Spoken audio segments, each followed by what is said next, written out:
You know who gave me the idea for the knockouts? What? I'd had the idea, Yes. but you. Yes, yes. You told me one time I was talking to you in one of those encounters passing in the hallway, and you told me your idea of what you wanted it to be, and I agreed with you Yeah. because I thought, if women can play professional basketball and soccer and softball or whatever, why can't we have a professional, a true professional wrestling league of women? So when they go out there and do the same thing as the men, instead of doing the gimmick matches, the bras and the panties, and you told me that, and I said, well, if I could get the girls, and you said, and you introduced me to Kong, Yes. and I said, who is she? I Well, never I even never heard of her. did because I didn't even know who she was. I just had heard about her so much. And I was Oh, like, so you didn't even know her either? well, I didn't know her in person. I had only known of her work. And actually, Loki was the one that told me about her. Yeah. And then you and I had discussed the women's division and we're talking about like, what girls can we bring in? I was like, this girl sounds amazing, pardon the pun, because she was amazing Kong back then.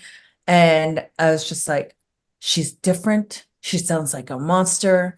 And everyone's saying how great she is. Like, sight unseen. I was like, let's bring her in. And then you were interested. You're like, that sounds great. And then we brought in pretty much 10 girls, I think, overnight. And Yeah. it was a Were you success. talking to Kong then? Did you get on the phone with her or get her number? Or Oh, the first, I you? think, I don't know who, I don't know how she got brought in. Maybe we told Loki. I can't remember those details.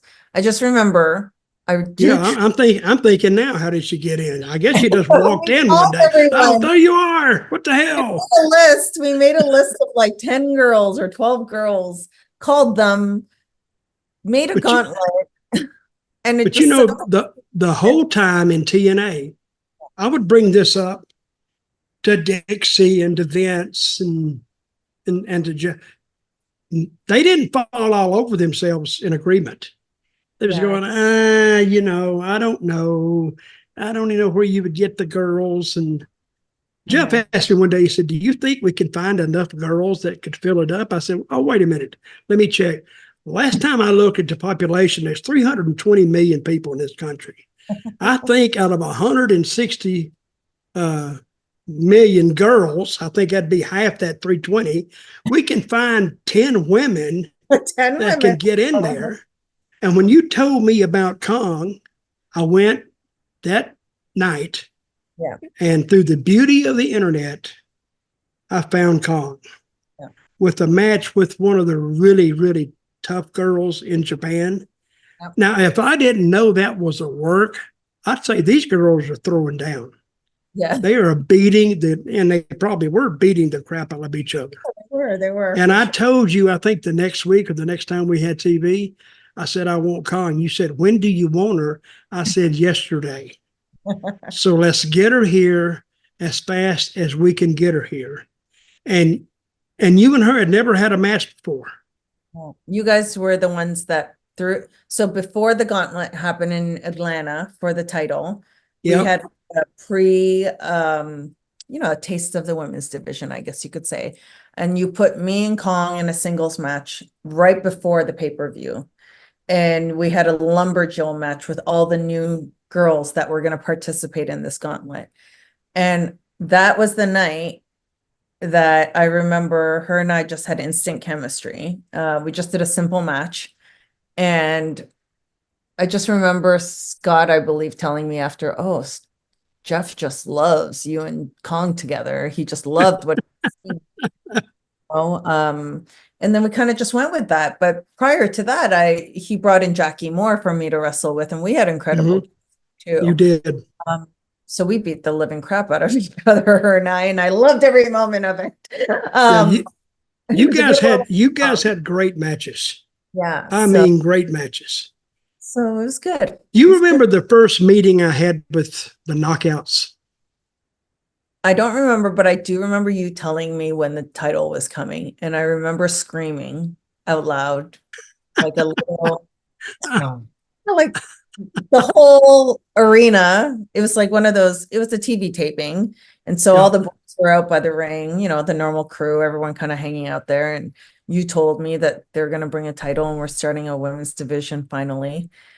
And it was like, yeah, you know, when you just hoping for something for years, and well, it's like about a year and a half at this point.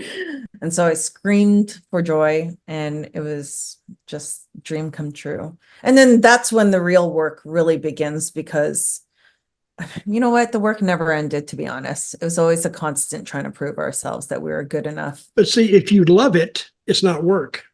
Correct. It's a labor of love. And Of you course. guys, you guys did it great. So I remember the first time I brought all you girls together, and I said, girls, from this point on, what words can I say, James? Or the C word. Or you'd say it, I'll bleep it out afterwards if you must. I said, from this point going forward, you're no longer bitches and any kind of that. I said, no, you're not that anymore. You're athletes, and I want you to go out there and I want you to beat these guys' ass. And you guys, and the early knockouts were unusual for a group of women. You guys didn't fight or bitch or argue. You supported each other. That's what I saw. Yeah. But when you and Kong would go out there, you would turn it on. You know, the first time people were talking about WWE having two women do the main event on Raw or do the main event somewhere. I said, hell, I did that with Gail and Kong. And you know the rating you guys did? I mean, it was a record, and it's still to this day the number 2 record in TNA or Impact or whatever they were calling it then. Hulk Hogan, when his first time he came in, he topped the record. But you guys went main event. You went about 30 minutes. I don't know. TV. I love Dutch. I don't know if I've ever gotten that. I remember, but you guys, I still remember the rating. It was a 3.46. Yeah. Oh, if it had been a 5, he would have jumped us to a 4. So interesting if you think about it now, because if you look at the playing field of ratings, and of course streaming has come into play and all that. People used to crap all over us, and we're on Spike TV pulling in 1 million viewers a week or whatever it was. I mean, we were doing great. You guys pulled in 2.5 million. Oh, well, that's awesome. That's quite. And man, I stuck it up their butts too. I said, "Oh, let's don't talk about the girls. Nobody wanted them till they started doing a number." I'm just happy. The show Sting, we put Sting and AJ Styles on main event. Yeah. They do a little measly 2.6. And then we'd stick you and Kong out there, and we'd go over 3. No, that's awesome. We told the story. I remember the first time we brought Kong in, nobody had ever even seen a picture of her. I know. And she had some great music. Yeah. And when she came out there, and we were in what park were we in? Not Disney. What were Universal? Was it? We was in Universal. Oh yeah. And those people are tourists. They just said, well, and they went to it free, and they all looked at Kong. What the hell is this? Yeah. And man, she would go in the ring, and people would feel sorry automatically for her opponent. But who's going to beat that woman? Nobody. Yeah. But you were a great underdog. You and Kong meshed beautifully. And see, James, all I had to do with Gail and Kong is just give them the finish. And it was a simple finish. They do everything else. That's the way it's supposed to be done. Now, if I'd have known you'd only had like 6 years experience, I may have set more in, but hell, you had it. I said, I'm not going to mess it up by going in there because they know what they can do. But you did a great job with Kong. When's the last time you talked to her? So last year we were in the ring together for the 1000th episode for TNA Impact. So that was really special. And then she did the comeback. She got the finish. And when I went back in there for the finish after the 1, 2, 3, and she was like kind of hunched over, kind of Who's that? calm. Yeah, And okay. I hugged her, and I could hear her sobbing, like sobbing from happiness, because she hadn't been in the ring for so long. It's been just so great. We've really been able to come full circle. Even when she retired, we did Mickey's Empower pay-per-view together. We had that final moment together there. And then we had the 1000th episode where we both hadn't wrestled for 5 years minimum. And we both got to do that special episode. I mean, we've been really lucky. She's always going to be like part of my heart. You know what I mean? Like, we'll always have that bond and connection no matter what, to share all those special moments together. And of course, with you and Scott, you guys were both our agents during that time. And I think Kong was Simon Diamond was our agent later on. You guys were there for the beginning when all the magic happened. You know, it's just something we'll always be able to be, something we're always going to be proud of, all of us. The reason it worked is I let you guys do what you do best. I didn't try to gimmick it up. I didn't try to embarrass you. You guys went out there and kicked ass, and the people responded.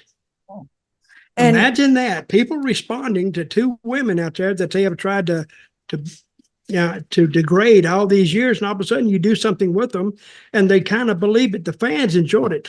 I'm gonna tell you a story. My sister, she passed away now, but she was my older sister. She didn't like wrestling. She would talk about it, and she'd be respectful. And somebody bring up wrestling, she'd go, "Oh, yeah, whatever." But when she saw you and Kong, and the only reason she saw it is because her grandson watched the show, and he said, Grandma, what's this?" And she came in there, and she fell in love with you and Kong. So from every episode going forward, she wouldn't watch the show till one of the girls come on, you or Kong.